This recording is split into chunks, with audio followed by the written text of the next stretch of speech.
presents the grand finals of MPL MY Season 11, a full best of 7. This is game 1 between SMG versus TODAK, and we are coming with the pause. Okay. Man, I love that we have a full house here at Stadium Juara. The collective, from the audience, that was satisfying. You know, I don't know if it's the audience. Sometimes, don't you feel the heat that's going on? It might be just a little bit of a temperature problem, even. I don't think it's a temperature problem. It is raining outside. I can barely tell the difference between the rain noise outside and the audience just walking in. There's just too many people in here. Well, we do gotta love that, though. You can easily tell the difference between the size of our audience here as compared to what we've seen in previous seasons of MPL. Just how much MLBB is growing and how much more support these players are getting. For now, we're gonna make sure that there's no issues happening up on stage again to make sure that the grand finals are as good as they can possibly be. And I think this break will give us a bit more time to talk about what is going to be happening between the dynamics of these two teams. Mainly that Team SMG has a lineup that is very strong at diving and forcing fights, but TODAK has a lineup that's really good at splitting fights and even avoiding them altogether. You know, that's the thing, right? It's all about the meta itself and how they kind of prioritize the focus. This is where TODAK likes to do and play around. If you think about it, they are always very creative. They're always very, very unpredictable. And SMG has been known to have a very disciplined playstyle where they need to focus on specific objectives that wins in their condition. Whereas for SMG, well, it seems like they have to actually deal with this Atlas Wombo combo. Yeah, it's going to be very interesting to see how they will perform overall. We've already mentioned how both these teams have an insane amount of flexibility in their kit. Both TODAK and SMG have come back from incredible deficits before, so definitely looking like TODAK are no longer the only kings of comeback here in MPL MY. But what happens when they come face to face? Who is going to be able to outmaneuver the other? Well, we've talked about this as well. TODAK has asked for this in the previous interviews as well. SMG was the one that knocked them down a peg during the regular season. This is the final revenge.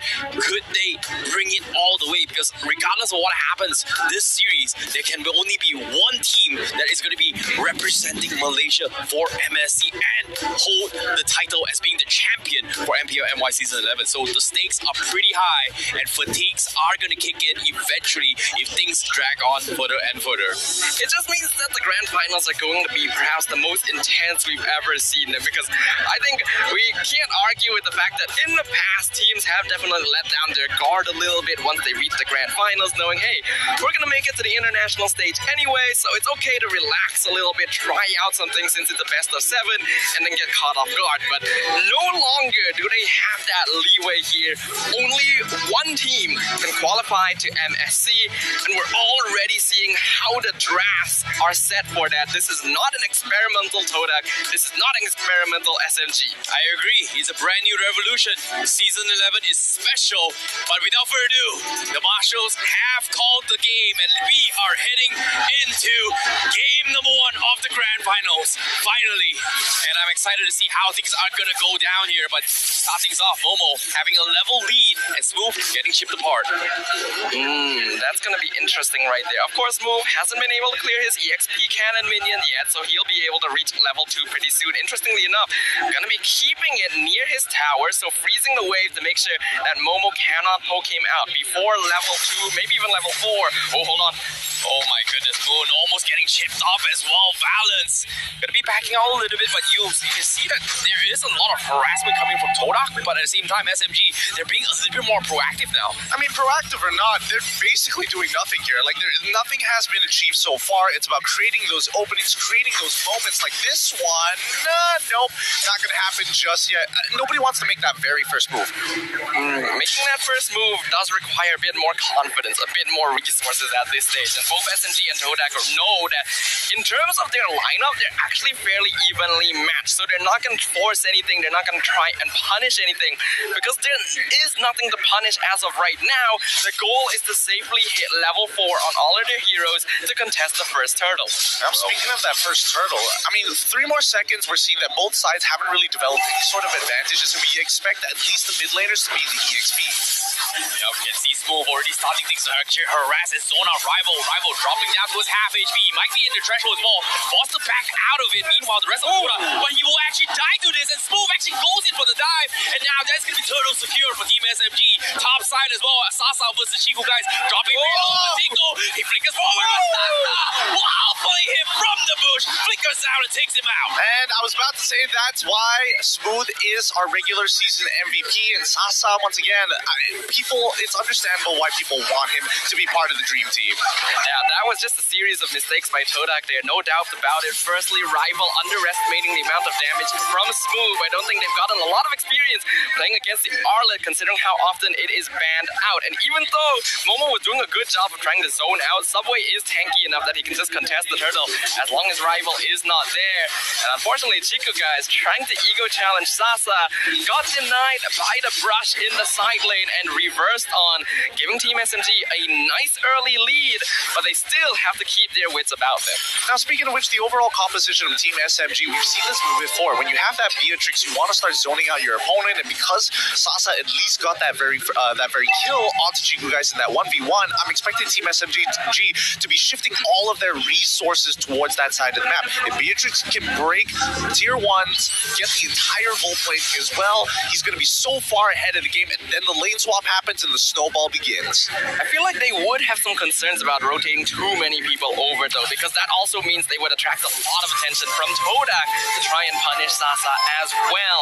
And preferably, they want to achieve a balance of giving Sasa some funneling while also making sure not to draw too much attention to their late game carry. They're not going to dive Smooth here, right? He's playing Arla. His flicker's about to come up in about 12 seconds or so. I don't think this is very likely, but Todak postured for it in case he makes that mistake. Top side balance. He is going to go make a dive as well. The Tyrant's Rage comes in. Yumes will be able to flicker out of there, and Todak, they will successfully disengage. But at the same time, 3 more seconds left for the turtle. Now, this turtle going to be an important one right here. Todak ideally wants to grab it to even up their goal lane lead, but they already lost the first exchange. Looks like they're still going to force it, though. Yeah, Momo now going to be zoning off SMG in the back. Lies Turtle dropping down towards the 2. Final bar Yumes in the front line is going to be blocking Tyrant's Rage.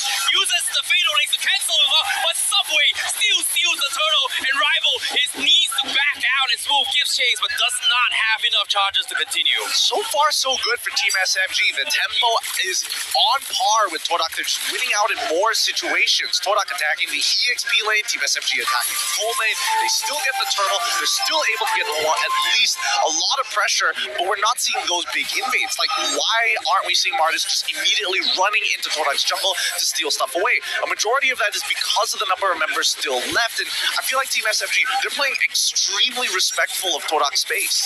Also because they have Feathered Airstrike and Fatal Links. I don't think you want to invade the jungle into a situation like that.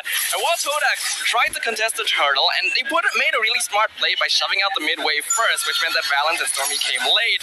Hold on a second. Rival getting scouted out as well. He got sniped in top as well, and that's going to push him back to actually reset this fight. He does not have those abilities to actually join his fight with the rest of Todak. Is in the bottom lane. They go in for the fight. They pull in Valence, and he's going to get focused down, while Sasa is going to try and bait another fight. And Todak, they're looking to re-engage, but there's nothing they can do, and SMG will try and pick them apart as well. Yumes tries to base the fight, but misses the timing, and he won't get picked off. That's a trade 1 for 1. Bottom side is basically about to start falling down if Team SMG just allow Todak to dedicate their resources down here. Sasa, on the other hand, I would have liked to see them go a bit further, but now they jump on forward. I don't think this is going to be a full commitment, to be honest with you. I'm honestly surprised at how many resources Todak is trying to send down here, all things considered.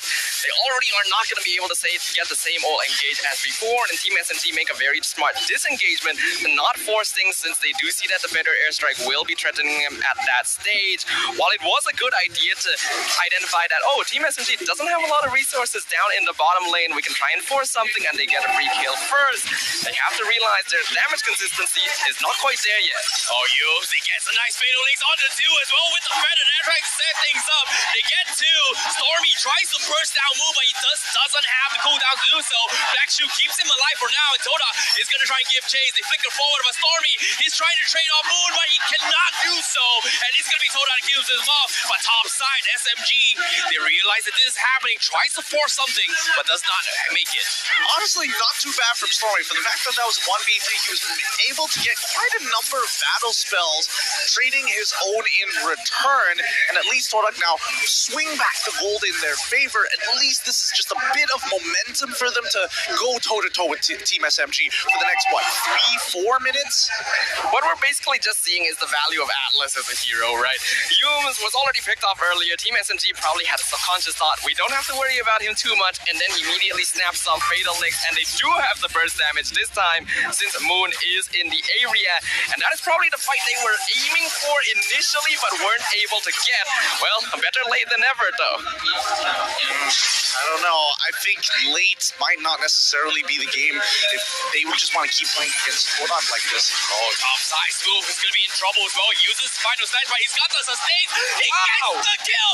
He turns the taunt, and you now dropping down low. And SMG, they're looking to re-engage, but it seems like it's not gonna happen. It's a little bit too far off. And middle lane rival might get jumped on, but no, looks like they will back off for now. Hopefully the kills. A very good outplay coming in from Smooth. At least he was able to get the kill onto Chiku guys, knowing that he doesn't have that flicker. And with that Hunter Strike, he's more of that threat. Now, this is the game plan all along for the side of Team SMG. They wanted to enable Sasa. They're going to do it from the mid lane. And if you pull up the item list, I think it's very clear that everybody's going for a standard build. But man, Smooth is just so far ahead. Radiant armor on top of everything else.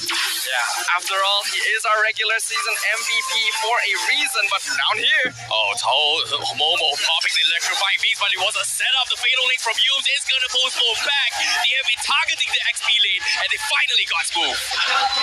Ooh, some bad habits from Team SMG here. I think Todak is starting to realize that something SMG tends to do is that when they have their minds committed to getting a kill, to starting a fight, they will stay until they get the fight or the kill. That thought for now. Balance. He's going to try to make an attempt. The Tyrant's Rage comes in. They are going to connect on Yumes, but Yumes, he will safely get out. And Feather Ezra comes in. Momo from the side with the electrifying beast will hunt down Sasa.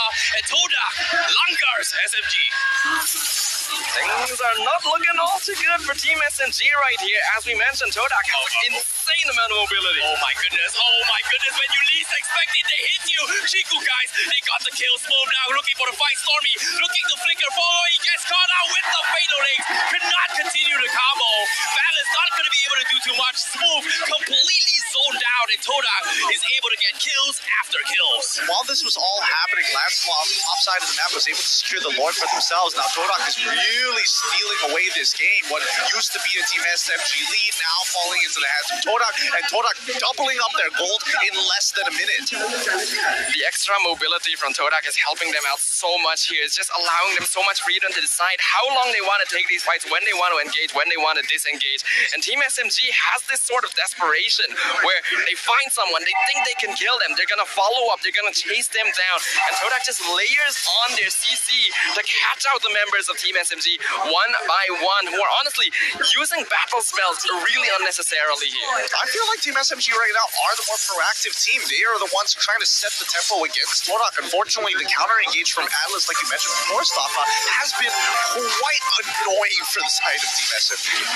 Now with the Lord coming in from the top side and Todak already shifting their focus on the middle lane to get an outer control here, SMG, they really have to try everything to actually defend against this, but it seems like it all comes down to balance. Where not can he get the play, because it seems like Momo now going to be zoning up the back line. Balance focusing and trying to look for Chiku guys, but I don't think he has the angle. Yumes now backing up, but Momo already baited out the feathered airstrike coming in from SMG. They're still trading off blows, but Stormy does not have the health to tank it, and Todak will pick them apart. Now inhibitor already falling down, down, and SMG has no answer at all to Todak. I don't think Todak is going to push any further than this. If they do, they're really just overextending. You might as well starve them out. You have the 6K gold lead. Just maintain it. They are going to hit their item power spike so much faster than Team SMG. If you want another inhibitor, just give it to them. Now Balance thinking about going for the dive again, but seems like he has to back out. But Yums goes for the fatal leg, pulls full back. They burst him down. Subway gonna be caught in the crosshairs, and they get to Stormy, force the black shoe out of there. Balance gets a 3-man knockout, but where's the follow-up? It's gonna be Stormy that comes in to burst him down, but at the same time, he just doesn't have the health to fight against Chiku Guys, the man who fears death. Sasa pops his ult, clears the minutes, but there's no damage. Chiku is gonna kill him off. He gets the maniac from Todak, and just like that, game 1 in the hands of Todak.